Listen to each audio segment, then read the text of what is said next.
Well, hello all and welcome back to the Pipe Cottage. I have been following a story that involves John Rich and the Tennessee Valley Authority since it became a story. I actually made a post about it, sharing a video that John Rich made with some local farmers in Cheatham County, Tennessee, who were adamantly opposed to the Tennessee Valley Authority coming onto their land with bulletproof vests, guns, and basically telling this woman who's in her 80s and who has dementia that we're coming onto your land with full intention of the Tennessee Valley Authority taking the land for the purposes of energy production. Well, I noticed today, or yesterday, recently, he released a video, a song entitled "The Devil in the TVA." And I applaud his efforts, but he's done good work. But what I want to contribute is a little bit of historical understanding about the Tennessee Valley Authority and why it is important and why Americans need to know about it. And you need to know that not everybody wanted it to come into existence in the first place in the 1930s. This is my realm of expertise, if you want to call it that. I have been studying that particular time period for a long while now. And I have a chapter in my dissertation on the Southern agrarian Donald Davidson. And so Davidson wrote rather poignantly and presciently about the dangers of the Tennessee Valley Authority. In the 1940s, he wrote a book entitled The Tennessee in 2 volumes. This is volume 2. And by the way, if you can find books from the Southern Classic series, pick them up. Anything you can find from the Southern Classic series, pick it up. This particular volume was written by Donald Davidson, and there's an introduction here from Russell Kirk, a 1992 introduction from Russell Kirk. Now, Davidson was probably my favorite voice when it comes to the Southern agrarians, because Southern agrarianism, the Vanderbilt School, of course, it all is headquartered around Nashville, Tennessee. In November of 1930, the Agrarian Manifesto, as it's sometimes called, "I'll Take My Stand," was published. It only sold about 2,000 copies. But I've spoken about Southern agrarianism many times on the channel, but this is a way that I can show that the agrarians were very much in tune nearly 100 years ago with problems that we are dealing with now. They prophesied that this stuff would happen. They told us it would happen and nobody listened. In 1980, Andrew Lytle, one of the original contributors to the I'll Take My Stand book, in 1980, 50 years after the original publication, he said, many people in the South did not think that modernizing our farms, relying so much upon science and machines when it comes to the way we approach our land, they didn't think that it was going to change who they are. But in fact, it did. And that was an essay written well over 40 years ago now. I want to share with you what Russell Kirk had to say about Donald Davidson's treatment of the Tennessee Valley Authority. And so this episode that John Rich is talking about, which has been exploding, the story has exploded. I think his name is Sean Ryan, has a podcast, and John Rich was on there just a couple of days ago. And apparently President Trump got involved in this situation, and he helped he probably single-handedly killed the project. But this is nothing new. The federal government has been running roughshod over particularly Southern farmers and Appalachian landowners for a very long time.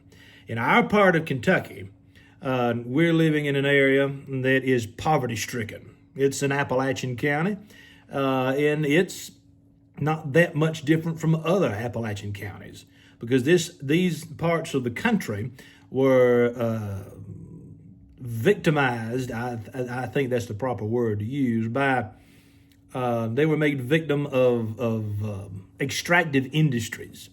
Essentially large corporations backed by federal government power, beginning with the end of the Civil War, came down south and bought up a bunch of land, called them, carpetbaggers, and they created coal and timber industries, raped and pillaged the landscape, absolutely raped and pillaged it.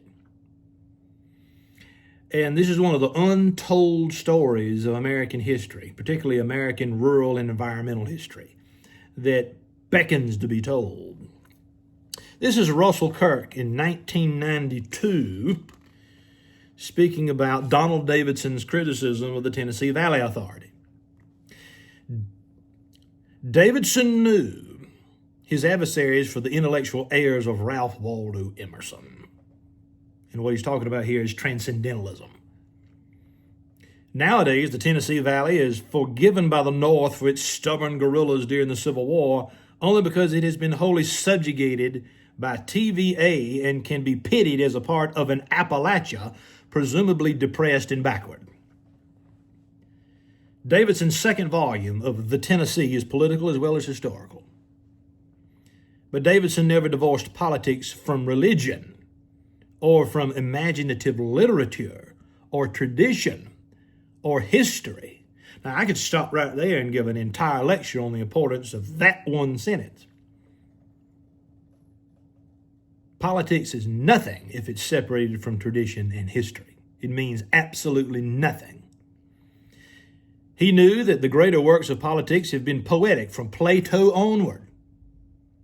I just gave a lecture for our book club on C.S. Lewis today. And Lewis said that Plato, if you want to know about politics, if you want, just read Plato. No need to read anything else. Davidson was aware all too well of the huge blunders in public policy during the 20th century.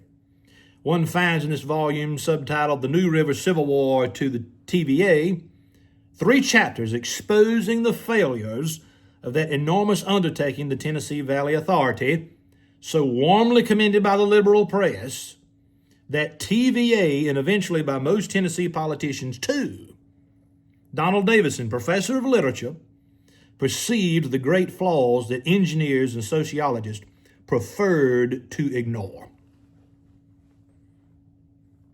It still happens now.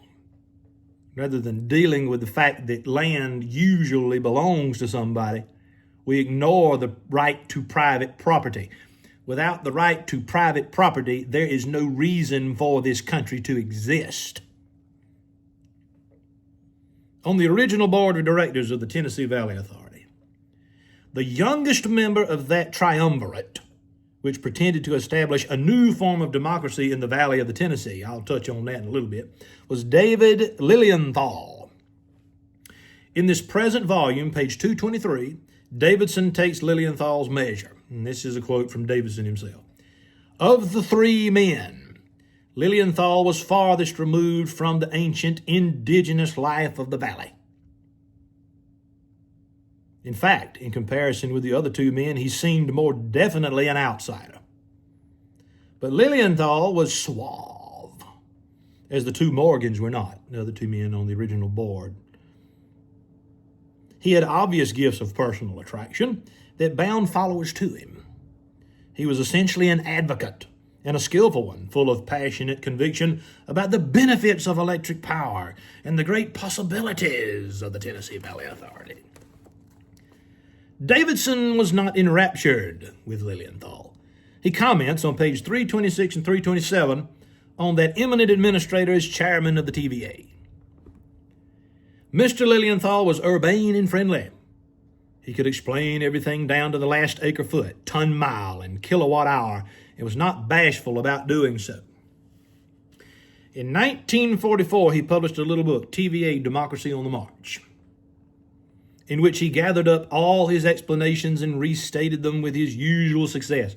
Even the title is disgusting in the way it sounds, Democracy on the March. Okay, listen to what Davidson has to say about it. Reading it, you were bound to feel that everything was hunky-dory in the Tennessee Valley.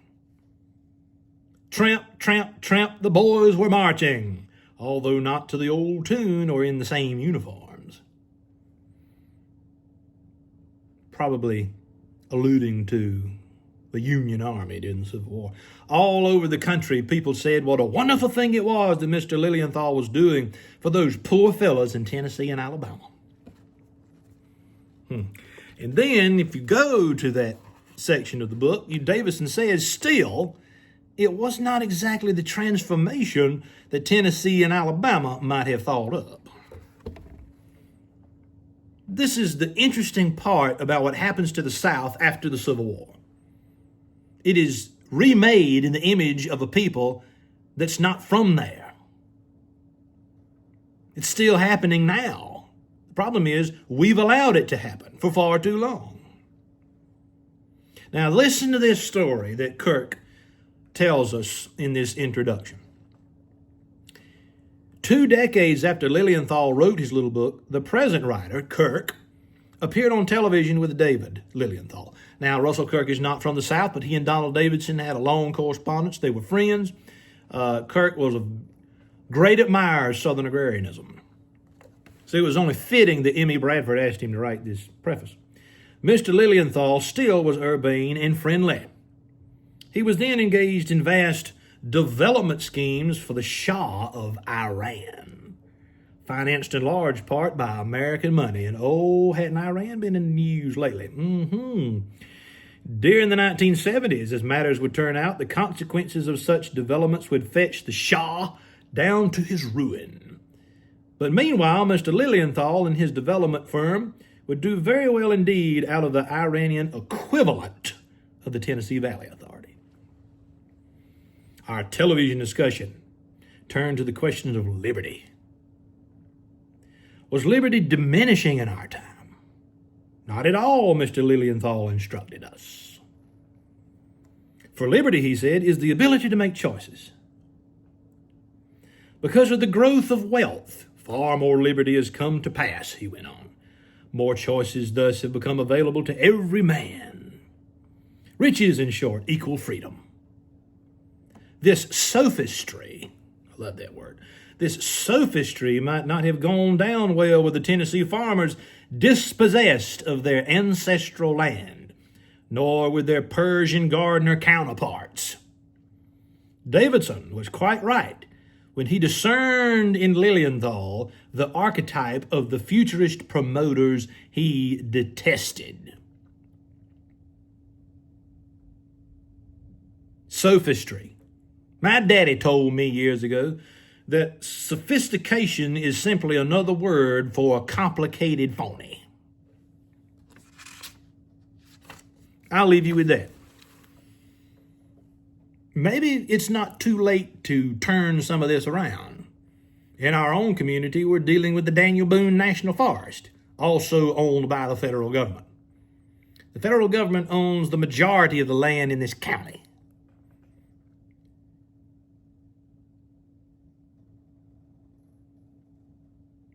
And for the past 2 or 3 years, we have been fighting in this county to stop the clear cutting of the national forest around privately owned land for many reasons.